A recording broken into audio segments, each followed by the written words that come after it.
1965 میں ایوب خان کے مقابلے میں فاطمہ جناح ان کو لایا گیا، وہ الیکشن محترمہ فاطمہ جناح کو ہروایا گیا۔ 1962 کا صدارتی الیکشن، یہ اپنے پیچھے بہت ساری کہانیاں چھوڑ کے گیا۔ دھاندلی کی پیداوار، لوٹے، ڈاکو، جھرلو اور فراڈ الیکشن، اس جیسے الفاظ ہماری سیاسی اور انتخابی یادداشت کے ساتھ چپک کر رہ گئے ہیں۔ آئے روز سیاسی نظام مفلوج اور سیاسی جماعتیں ایک دوسرے سے گتھم گتھا رہتی ہیں۔ ٹاک شو پاکستان بے نقاب کر رہا ہے ان تمام ہتھ کنڈوں اور حربوں کو جو پاکستان کے انتخابی نظام کی تباہی کا باعث بنے۔ الیکشن کمیشن آف پاکستان کے سابق عہدیدار رانا محمد اسلم خان پاکستان کی انتخابی تاریخ میں دھاندلی اور غیر آئینی اقدامات پر روشنی ڈال رہے ہیں۔ ٹاک شو پاکستان اس تاریخی سلسلے کی دوسری قسط پیش کر رہا ہے۔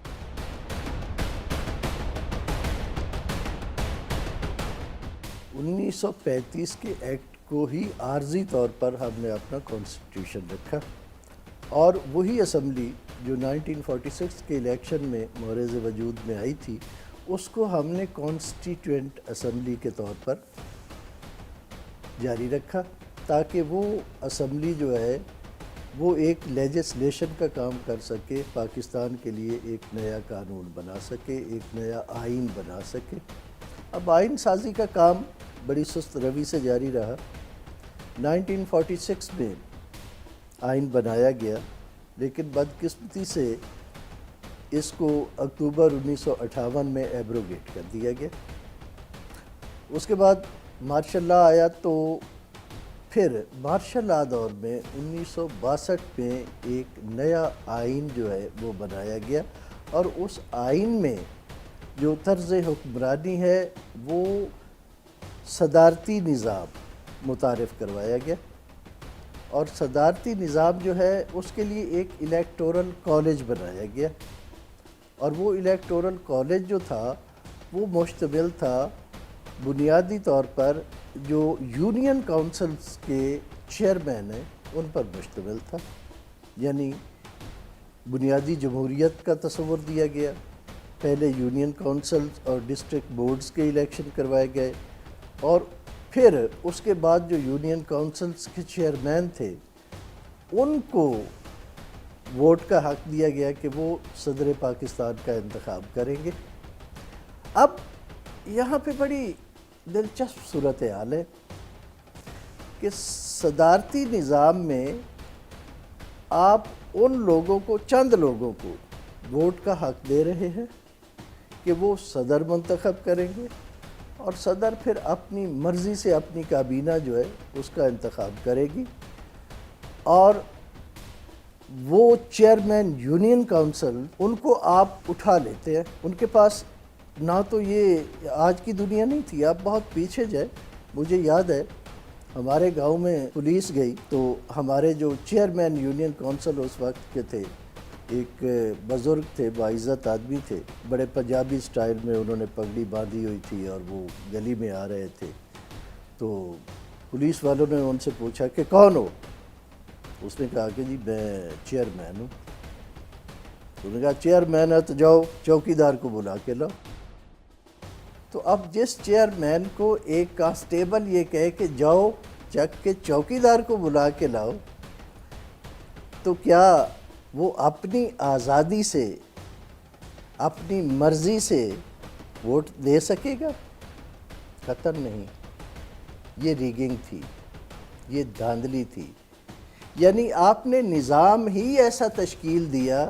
کہ آپ چند بندوں پہ وہ مشتمل ہوں، وہ چند بندے آپ کے زیر اثر ہوں، اور پھر آپ جہاں ان کو کہیں وہ وہیں پہ ووٹ ڈال دیں، اور ایسا ہی ہوا۔ اس کے بعد اس میں آپ دیکھیں کہ کسی اور کو یہ اجازت ہی نہیں تھی کہ وہ اس وقت کا جو ایک مارشل لاء ایڈمنسٹریٹر بھی ہے، ایک پوری طاقت کے ساتھ انجوائے کر رہا ہے اقتدار کو، تمام سیاہ و سفید کا مالک ہے، اس کے سامنے چیئرمین یونین کونسل، اس کے معنی ہی کیا ہے، اس کی حیثیت ہی کیا ہے؟ اس کو کسی کو کہنے کی ضرورت ہی نہیں ہے، اس کا کانسٹیبل اور پٹواری ہی کافی تھا، اور ان سب کو اکٹھا کیا گیا اور اکٹھا کر کے ان سے ووٹ لے لیے گئے۔ 1962 کا صدارتی الیکشن ہو تو گیا، لیکن یہ اپنے پیچھے بہت ساری کہانیاں چھوڑ کے گیا کہ کیا یہ الیکشن فیئر تھا، کیا یہ الیکشن جائز بھی تھا، کیا یہ الیکشن قانونی تھا، کیا یہ الیکشن اپنے جو اہداف تھے ان کو حاصل کرنے میں کامیاب رہا۔ اب یہاں پہ ایک ڈیوائیڈڈ اوپینین ہے کہ اس وقت کے جو حکمران تھے انہوں نے جو اہداف سیٹ کیے تھے اس الیکشن کے لیے انہوں نے تو وہ حاصل کر لیے، لیکن عوامی سطح پر اس کو وہ پذیرائی حاصل نہ ہو سکی، اور آہستہ آہستہ اس کے خلاف ایک موومنٹ جو ہے، ایک تحریک نے جنم لیا، اور پھر 1965 کا الیکشن آتا ہے۔ 1965 میں ایوب خان کے مقابلے میں فاطمہ جناح بطور صدارتی امیدوار میدان میں آئیں، ان کو لایا گیا، اور یہاں پہ مجھے بڑا دکھ ہوتا ہے کہ فاطمہ جناح جب قیام پاکستان کے لیے اپنے بھائی کے ساتھ جد و جہد کر رہی تھی تو وہ کلی طور پر حلال جد و جہد تھی، لیکن جب انہوں نے ایک ڈکٹیٹر کے سامنے آ کے الیکشن لڑا تو عورت کی حکمرانی کو ناجائز قرار دیا گیا اور بہت سارے ایشوز کھڑے کیے گئے۔ یہ اس طرح نہیں ہے، یہ باقاعدہ کروایا گیا کہ یہ بات کہی جائے اور اس کو پبلک میں عام کیا جائے کہ جی خاتون آئے گی، یہ تو اسلام کے نام پہ ملک بنا ہے اور اسلام کے نام پہ بننے والے ملک میں عورت حکمران ہو جائے گی۔ حالانکہ بر صغیر میں پہلے بھی عورت راج کر چکی ہے، مسلمان عورت راج کر چکی ہے۔ تو وہ الیکشن محترمہ فاطمہ جناح کو ہروایا گیا، اور جب وہ الیکشن ہروایا گیا تو ایک بڑے پیمانے پر ایوب خان صاحب کے خلاف جو ہے وہ عوامی لیول پر ایک غم و غصہ تھا، کیونکہ محترمہ فاطمہ جناح کے ساتھ لوگوں کی ایک فطری اٹیچمنٹ تھی، ایک محبت تھی، ان کے لیے ایک احترام تھا، چونکہ وہ بانی پاکستان کی بہن تھی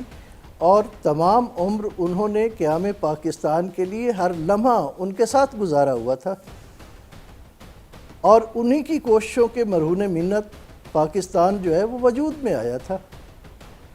تو لیٹر آن انہی کی کابینہ کے ایک وزیر جو اس وقت وزیر خارجہ ہوا کرتے تھے، ذوالفقار علی بھٹو،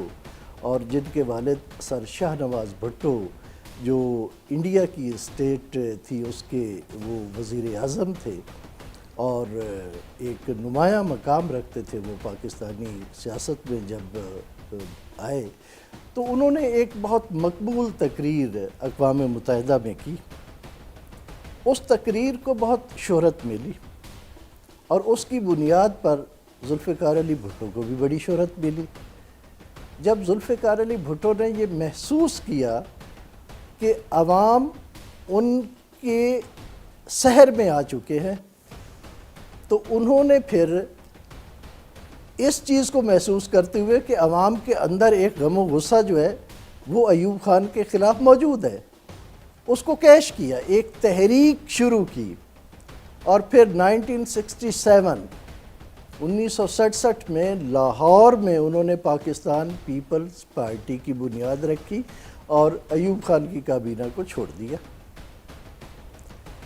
اس پہ ایوب خان کے خلاف مظاہرے شروع ہوئے اور انہیں اقتدار سے ہاتھ دھونا پڑے۔ انہوں نے اقتدار جو ہے وہ اس وقت کے آرمی چیف جنرل یحییٰ کے سپرد کر دیا۔ پھر مارشل لا آ گیا۔ جنرل یحییٰ نے 1970 میں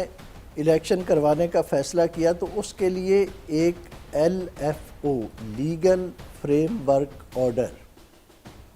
یہ جاری کیا گیا۔ یہ ایک قانون تھا جس نے 1962 کے آئین کو ریپیل کیا اور اس کی جگہ لی، اور یہ الیکشن جو تھا یہ سنگل ممبر کانسٹیچوئنسی ون مین ون ووٹ کی بنیاد پر ہوا، چونکہ صدارتی نظام کو ختم کر دیا گیا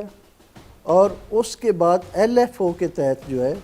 وہ نیا نظام جو ہے پارلیمانی نظام جو ہے اس کو متعارف کروا کے 1970 کا الیکشن کروایا گیا۔ لیکن یہاں پہ ایک بڑی مزے کی بات ہے کہ 1970 کا الیکشن وہ واحد الیکشن ہے جس کی کمپین تقریباً 1 سال تک جاری رہی، اور دنیا میں جب بھی کسی بھی الیکشن کی کمپین جو ہے وہ طوالت اختیار کرتی ہے تو جو سوسائٹی ہوتی ہے، جو معاشرہ ہوتا ہے، اس میں بگاڑ پیدا ہوتا ہے، اس میں نفرتیں پیدا ہوتی ہیں۔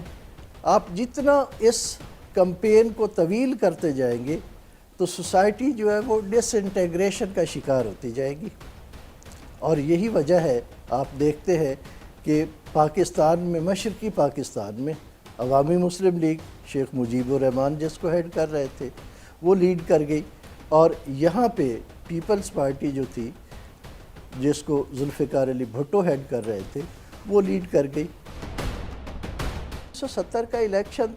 فیئر نہیں، انڈر دی فیئر ہوا تھا۔ 1973 کا آئین بنایا، یہ ایک مائل سٹون تھا۔ پاکستان کے لیے جو سب سے بڑا کام ہوا وہ آئین پاکستان کی تشکیل تھا۔